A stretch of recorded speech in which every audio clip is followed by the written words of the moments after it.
Today I'm going to show you how to sew this lion applique and how to get the templates that I used for free.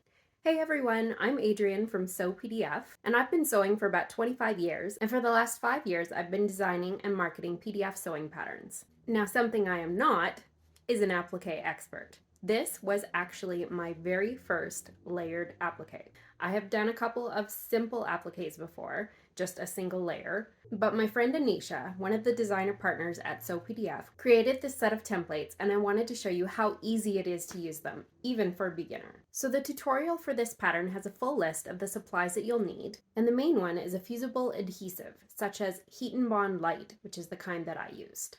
So the first step is to take your templates and trace the individual pieces onto your Heat and Bond Light or any other kind of fusible adhesive. And in order to avoid using more adhesive than you need to, it's best to trace all of the pieces that will be in the same color close together on your adhesive. So I started by tracing the rock piece, which will be the only gray piece that I'm using.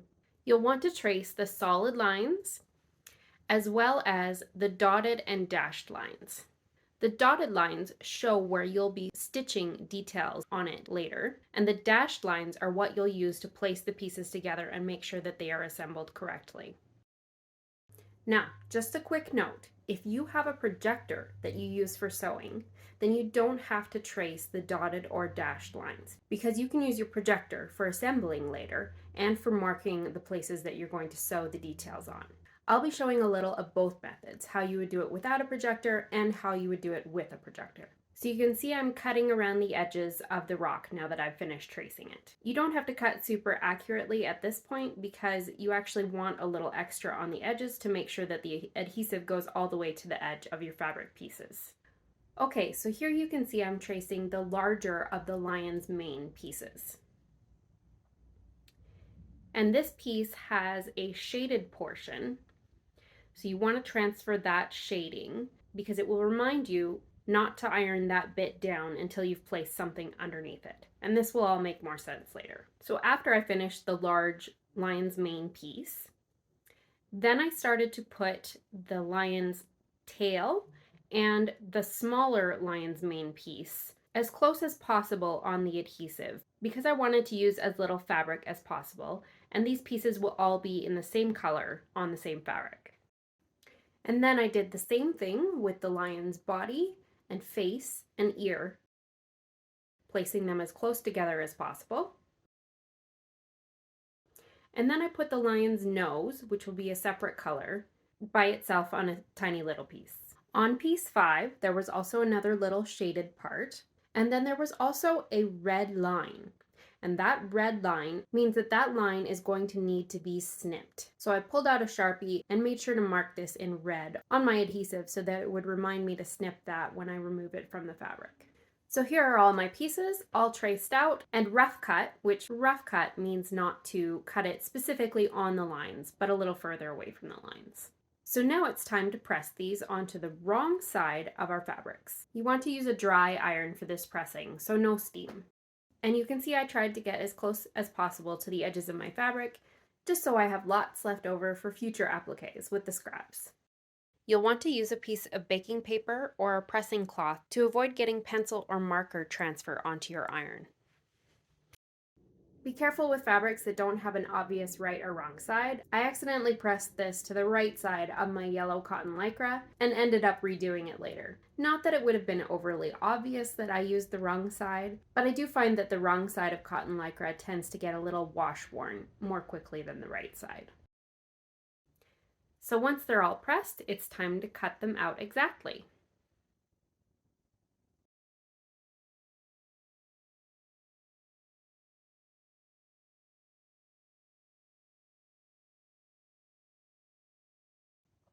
Okay, so here's where I cut that red line, which is important for when you place the ear later on.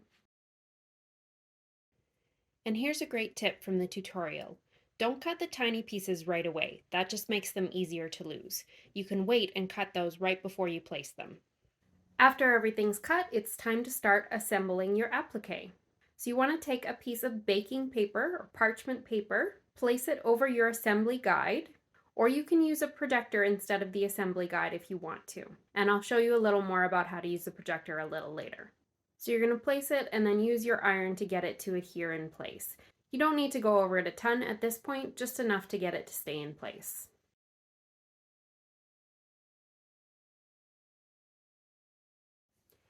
So when you remove the backs of your pieces, you're going to want to keep these and use them to help you place the other pieces for the sections that you can't see. You'll probably need to go back over some of the lines with a Sharpie in order to be able to see through the paper. And you can see how this helps you to place the pieces that go on top. But you'll have to pull that paper out from underneath before you press it in place.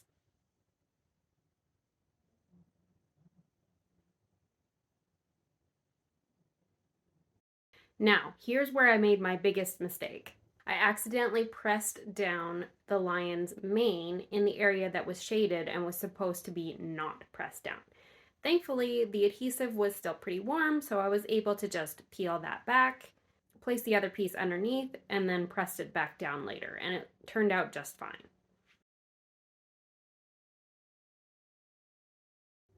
The edges of my knit got a little bit stretched there, so I just trimmed it all up and it turned out just fine.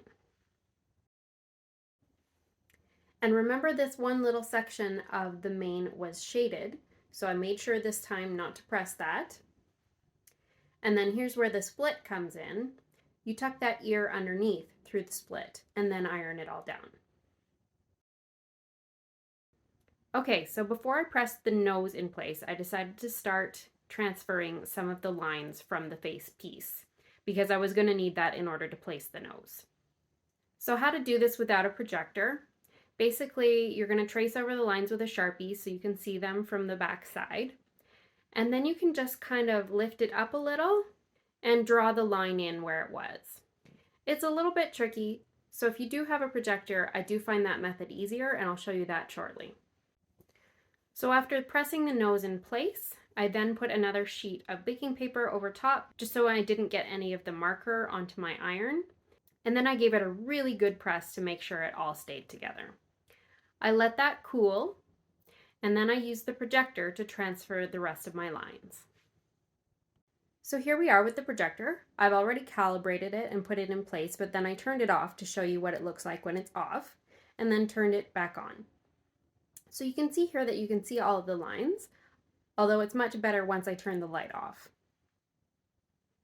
Now you can also see that my pieces are off a little bit. I didn't place my body piece perfectly, but it still looks great, and it wasn't a big deal to just trace my rock lines on and then adjust it a little bit and trace the rest of the details on the lion. I used chalk for the darker gray piece, and I used a washable yellow marker for the face and body markings. When you pull the applique off the baking paper, there will be a layer of adhesive on the back, ready for you to press it to whatever item you're wanting to sew it to. So when determining where I wanted to place my applique, I folded the hem up and the side by the amount of the seam allowance so that I could see what it would look like after it was sewn.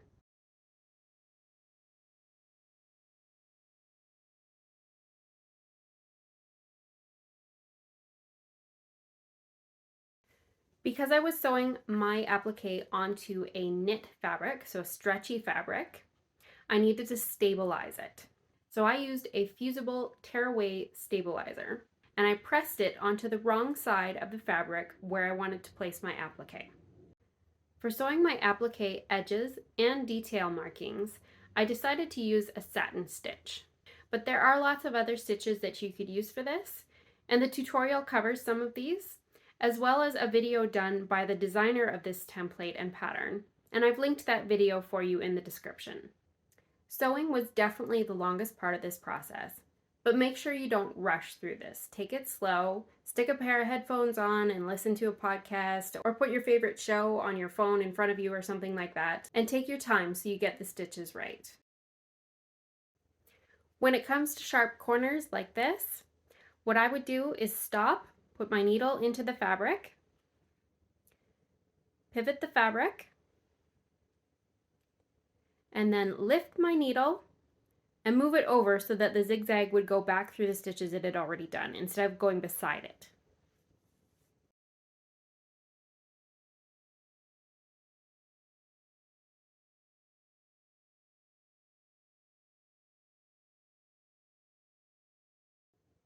So first, before I sewed the face markings, I removed my stabilizer from the back, which was probably a mistake. I found that the fabric stretched more than I would like when I was hand stitching the face markings. But if I was doing this over again, what I would probably do is fuse some permanent interfacing to the back of the face piece before I applied the adhesive in the very beginning. Now I decided to do some of the small face markings by hand stitching, which I'm not great at, but I don't have a clear foot and it was just too hard to see where to stop and start on the tiny little face markings. Here's me hand stitching the nose. Not all that well, but I think it still turned out fairly good. And here is the finished applique. So that was my very first experience with a layered applique. And you can see that even as a beginner, it turned out pretty impressive. This is a great way to add something that looks super complex and impressive to your everyday sews, even though it's actually quite simple to do. So the designer of this template, Sassy Creations, created an entire set of Sleepy Animal appliques. The lion is free with a code that I'm going to give you in a minute here, but I just wanted to show you the other templates that come as part of a bundle. So besides the lion, there is a bunny, a kitty, a sheep, a monkey, and a teddy.